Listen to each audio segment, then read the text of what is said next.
Okay, welcome back everybody. Going to do a quick video on correction factors. We showed you how to set them up and how to dial in your injector low slope rate.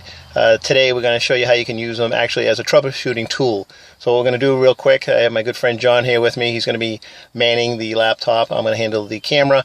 We're going to cause a vacuum leak and show you how bad it changes your correction factors.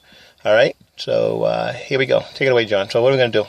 Well, first we brought up our PI correction gauges. We've got bank 2, which of course is the driver side, and bank 1, which is the passenger side. Michael will start up the car. We'll see that the correction factors are pretty minimal like we set it up last time.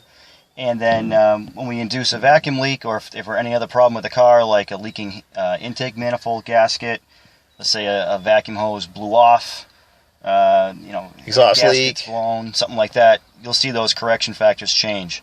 All right. So it's a good idea to know where you're starting from, so later on if the car's running kind of funny and you look at these and you see that they've changed quite a bit, you know you got a problem. All right, so we're going to pause this, we're going to start the car, and we'll get right back to you. Okay.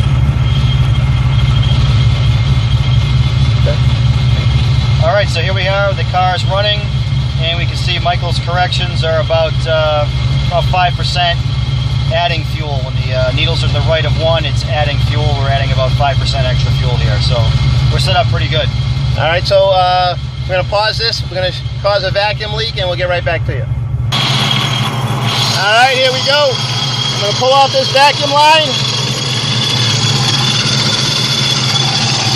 And let's check out correction factors. All right, now with that vacuum line pulled off, our correction factors are almost, so we got 17% there, bouncing around. So hitting 20% at times here, so we've added about 15% corrections just by having that one vacuum hose off. So you can see that this is a valuable tool to being able to tell if something's going wrong. Great. All right, we're going to put the vacuum line back on, and we'll get right back to you. Put the vacuum line back on. Let's go check out our correction factors. Go.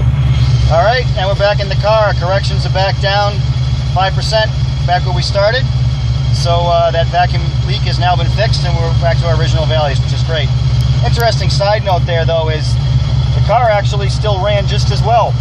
Wouldn't you say, Michael? Yes, it did. That's because the system is correcting for that vacuum leak, but you don't want it to have to correct for a vacuum leak. You want things to be running properly. So fix your vacuum leak. So what we're going to do now is we're going to show you how you can set up a scope and log these things, so you can remember what your correction factors are in the beginning. It's good to know, like right now, Michael's car runs average at idle with a 5% correction. He makes a note of that. You know, a year from now, takes a look at these gauges and something's different, he'll know something has changed. Right, I know I have a problem. All right, so there you go. Thank you very much. Bye.